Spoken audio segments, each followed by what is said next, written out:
రాజు పండితులను 3 ప్రశ్నలు వేశాడు. 1 దేవుణ్ణి కనుగొనడం ఎలాగా, 2 దేవుడికి పేరేమిటి, 3 దేవుడు ఏం పని చేస్తూ ఉంటాడు. పండితుడు చెప్పలేక తంటాలు పడుతూ ఉంటే అదృష్టవశాత్తు ఒక పండితుడు కుమారుడికి తోచి 8-9 ఏళ్ల బాలుడికి, నాన్నగారు నన్ను తీసుకెళ్ళని నేను చెబుతాను అన్నాడు. భయపడుతూనే అతన్ని ఆస్థానానికి తీసుకొస్తే అతను బాలశంకరుడు అంత గొప్పవాడు కాబట్టి అతను 2 ప్రశ్నలకి చక్కగా సమాధానం చెప్పాడు. దేవుణ్ణి కనుగొనడం ఎలాగా అంటే, పాలు ఓ డేగిశాలో కాచే ఏర్పాటు చేయండి, నేను చూపిస్తా అన్నాడు. కాచారు.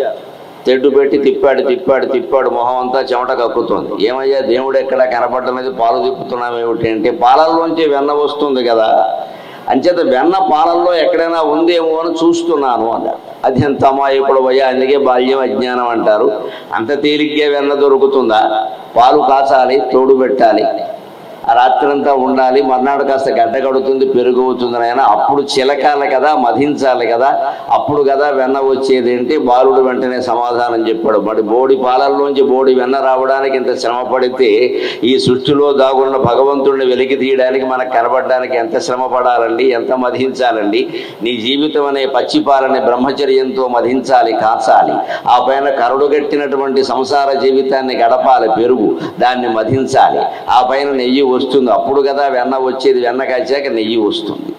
అందుకని ఇంత చెయ్యాలి కదా అని రాజు చాలా సంతోషించి దేవుడికి పేరేమిటి అని అడిగాడు. నిన్న మనం చెప్పుకున్నాం, ఓ పీట తెప్పించాడు, పీట మీద బిందె పెట్టాడు, బిందెలో నీళ్లు పోసాడు, నీళ్లు బిందె మీద మూత పెట్టాడు, మూత మీద ఓ చెంబు బోర్లించి పెట్టాడు. ఇప్పుడు చెప్పండి మహారాజా, కింద ఉన్నది ఏమిటి అన్నాడు. అది పీట అన్నాడు. దానిపైన ఉన్నది ఏమిటి అన్నాడు. అది బిందె అన్నాడు. దానిలో ఉన్నవి ఏమిటి అన్నారు. అవి నీళ్లు అన్నాడు. దానిపైన ఉన్నది ఏమిటి అన్నాడు. అది మూత అన్నాడు. దానిపైన ఉన్నది ఏమిటి అన్నారు. అది చెంబు అన్నాడు. ఇప్పుడు మీరు చెంబు, నీళ్లు, బిందె, పీట మిగిలిన పదం ఏమిటో నాకు చెప్పండి అన్నాడు. అన్నిటికీ వర్తించే పదం అది అన్నాడు. దాన్నే సంస్కృతంలో తత్ అంటారండి. తత్ అనేది భగవంతుడికి పేరు, 2వ పేరు లేదు అన్నాడు. తత్వమసి. అందుకే మనం సరదాగా చెప్పుకున్నాం, వ్యాకరణం ప్రకారం నామవాచకానికి బదులుగా వాడేది సర్వనామం, కానీ వేదాంతం ప్రకారం సర్వనామానికి బదులుగా వాడేది నామవాచకం. మన అందరి పేర్లు ఎందుకు పెట్టుకున్నామంటే వ్యవహారం కోసం. నిద్ర అందరం భగవత్ స్వరూపమే. ఇప్పుడే భగవత్పాదుడు చెప్పినట్టే, శృంగేరి తీర్థస్వామి చెప్పినట్టే, ఇప్పుడు మన అందరం భగవత్ స్వరూపమే. ఈ పేర్లు ఎందుకు పెట్టుకున్నాం? వెంకట్రావు, పుల్లారావు, రమేష్, సురేష్, విమల, కమల, ఈ పేర్లు ఎందుకంటే పిల్లవాడిగా, పని నడవాలిగా, లేకపోతే వారు వీరు అంటే 20 మంది వస్తారు ఇక్కడికి. ఎవరిని పిలుస్తాం? సర్వనామాలు పిలిస్తే ఎవరు వస్తారు? అందరూ వస్తారు. అందుకని వ్యవహారం నడవాలి కాబట్టి ఈ నామవాచకాలు పెట్టుకున్నాను తప్పితే ఉన్నది సర్వనామమే.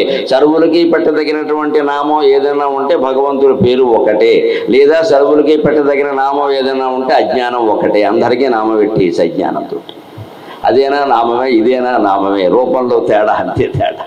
ఇక 3వ ప్రశ్న, దేవుడు ఏం చేస్తూ ఉంటాడు అంటే ఈ కుర్రాడు విచిత్రంగా మాట్లాడాడు. మహారాజా ఏమనుకోకండి, మీరు ప్రశ్నలు అడుగుతున్నారు, నేను చెబుతున్నాను. సందేహం ఉన్నవాడు శిష్యుడు కదా, చెప్పేవాడు తీర్చేవాడు గురువు కదా. మీరు సింహాసనం మీద కూర్చున్నారు, నేను నిలబడ్డాను, ఇది భావ్యమేనా అన్నాడు. చెప్పేవాడు గురువు కదా, గురువును గౌరవించాలి కదా. నా వయస్సు, మీ వయస్సు ఇవన్నీ పక్కన పెట్టండి. చెప్పేవాడు గురువు కదా, మీకు సందేహం ఉండే కదా అడిగారు, నేను చెప్పాను. మీ సందేహాలు తీరే కదా, అనుమానం ఏమీ లేదయ్యా, నువ్వు అవతార పురుషుడివి అన్నాడు. మరి అయితే గురువైన వాడు నిలబడి ఉండడం, శిష్యుడైన వాడు కూర్చుని ఉండడం ఎక్కడైనా ఉందా అనగానే రాజుగారికి ముచ్చటై, చాలా తెలివితేటలు ఉన్నావయ్యా, బహుశా హైదరాబాద్ నుంచి వచ్చి ఉంటావు, అనుమానం ఏం లేదు, లేకపోతే ఎంత తెలివితేటలు ఉండవు నాయన, కాస్మోపాలిటన్ తెలివితేటలు అంటారు దీన్ని. ఏం పర్వాలేదులేనా, నువ్వు కూర్చో అని ఆ కుర్రాన్ని సింహాసనం మీద కూర్చోబెట్టి రాజు శిష్యుడుగా ఆయన పాదాల దగ్గర కూర్చున్నాడు. ఇప్పుడు అడగండి మీ ప్రశ్న అన్నాడు. దేవుడు ఏం చేస్తూ ఉంటాడు అన్నాడు. ఇదే చేస్తూ ఉంటాడంటే పైవాడిని కిందకి దించుతాడు, కింద వాడిని పైకి ఎక్కిస్తాడు అన్నాడు. ఇది నిక్కచ్చైన వేదాంతాన్ని మనం గ్రహించడానికి జనంలో ప్రచారంలో ఉన్న కథ. ఇవి పిట్ట కథలుగా కనపడతాయి కానీ నిజానికి ఆత్మని కూడా వేదంలో వేదాంతాల్లో పిట్టతో పోలుస్తారు. చిలక జానపద గేయాల నిండా ఆత్మని ఏమంటారంటే తుమ్మెద అంటారు, చిలక అంటారు. ఎడబోచున్నావే తుమ్మెద అని తుమ్మెదను అన్యాపదేశంగా ఆత్మగా ఉద్దేశిస్తారు. అలాగే చిలక అని కూడా అంటారు.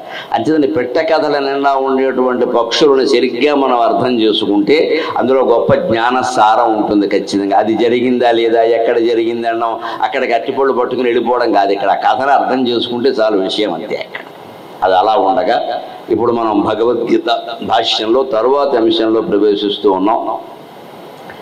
2వ అధ్యాయంలోనే సాంఖ్యయోగంలోనే మరొక అద్భుతమైన శ్లోకం ఉంటుంది. సరిగ్గా కర్మ మార్గానికి జ్ఞాన మార్గానికి ఉండేటువంటి తేడా అని కృష్ణుడు చెబుతాడు. దానికి భగవత్పాదుల వారు మనకి చాలా సులభంగా అర్థమయ్యేటువంటి వ్యాఖ్యానం రాశారు. యావానర్థ ఉదపానే సర్వత సంప్లుతోదకే తావాన్ సర్వేషు వేదేషు బ్రాహ్మణస్య విజానతః. ఇక్కడ బ్రాహ్మణ అంటే బ్రహ్మజ్ఞాని అని అర్థం. యావానర్థ ఉదపానే సర్వత సంప్లుతోదకే. అయ్యా చుట్టూ నీరు ఉండగా, లేదు పెద్ద జలాశయం మనకి దొడ్డి వైపునో ఇంటికి దగ్గరలోనో ఉండగా ఎవడైనా మళ్ళీ ఓ బావి తవ్వుకుంటాడా? ఉదపానం అంటే చిన్న బావి. పెద్ద జలాశయం మనకి దగ్గరలోనే ఉన్నప్పుడు అక్కడే స్నానం చేస్తాం, అక్కడి నుంచే 4 బిందెలు నీళ్లు తెచ్చుకుంటే సరిపోయింది.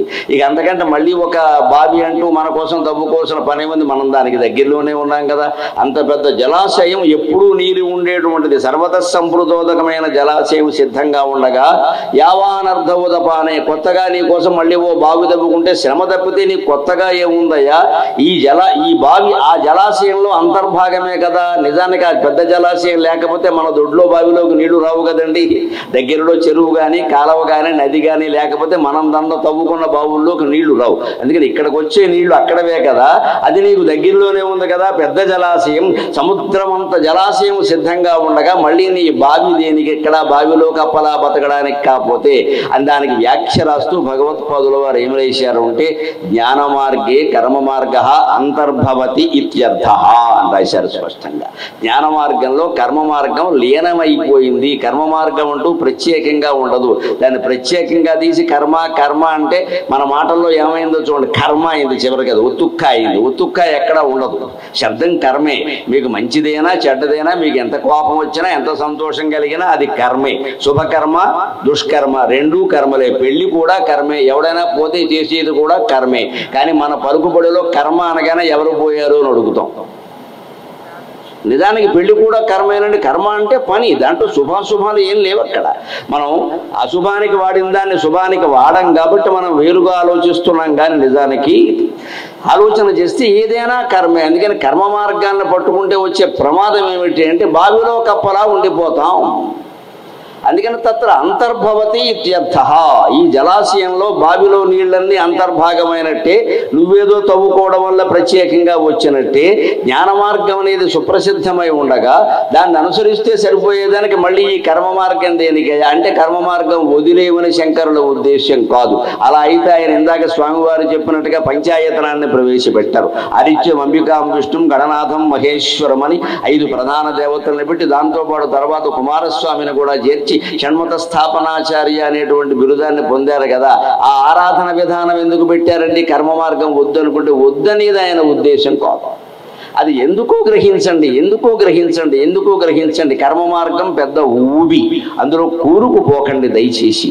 దాన్ని అర్థం చేసుకునే ప్రయత్నం చేయండి అంటారు. అందుకే మనకి దేవాలయాలకు సంబంధించిన దాన్ని ఆగమ శాస్త్రం అంటారు, ఆగమం అంటారు కదండి. నిజానికి ఆగమం ఒకటే మాట, కానీ దానికి సరదాకి కొందరు సంక్షిప్త రూపానికి కాస్త విస్తృత రూపం చెప్పారు. ఆ చొక్క, గా చొక్క, మా చొక్క అని పెట్టుకుంటే ఆగతం శివ వక్త్రేభ్యో గతం చ గిరిజాశ్రుతౌ మతం చ వాసుదేవస్య తస్మాదాగమముచ్యతే అన్నారు.